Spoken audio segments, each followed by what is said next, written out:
Nanawagan po naman ang pamahalaan sa publiko na tangkilikin ng mga gawang Pilipino. Kaugnay po nito, lumagda sa isang kasunduan ang Cooperative Development Authority at ang isang grupo ng mga Filipino investors at layunin po nitong higit pang ipakilala ang mga imbensyong Pinoy sa tulong ng mga kooperatiba.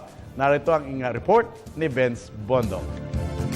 Ang mga Pilipino may likas na angking kakayahan at talino. Sabayan pa ng pagiging malikhain, kaya nating makipagsabayan sa iba pang lahi sa pamamagitan ng paggawa ng mga produkto at serbisyong tunay na sariling atin. Kaugnay nito, lumagda sa isang kasunduan ng Cooperative Development Authority at isang organisasyon ng mga Pilipinong imbentor.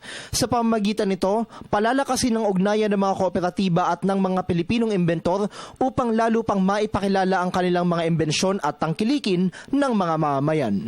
Ito na yung daan na talagang hinahanap namin na kung saan namin pwedeng dalhin ang aming mga imbensyon.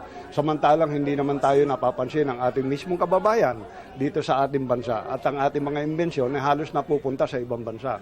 Kaya ito ang pagkakataon na kung saan ang ating ugnayang kooperatiba ng ating pong kasunduan na ginawa ngayon ay isang napakalaking pagtulak sa ating pong merkado ng mga inventor sa kanilang imbensyon. Sa tulong ng mga kooperatiba, higit pang mangingibabaw ang husay ng gawang Pilipino na makatutulong sa araw-araw na pamumuhay ng marami nating kababayan.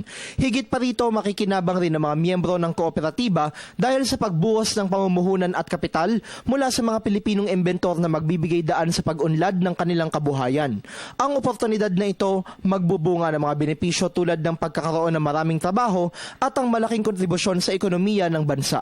Malaki ang kanyang tulong doon sa inclusive growth kasi hinihikayat natin yung maliliit at maliit ang kanyang kapasidad para mag-produce ng kapital, para magkaisa at sila'y magkaroon ng additional income, additional employment at saka magkaroon sila ng kanilang avenue for displaying their creations. Sa tala ng CDA nitong 2013, may higit 23,000 rehistradong kooperatiba sa buong bansa na may kabuuang halaga ng assets na nasa higit 200 bilyong piso. Para sa Telebisyon ng Bayan, Benj Bondo.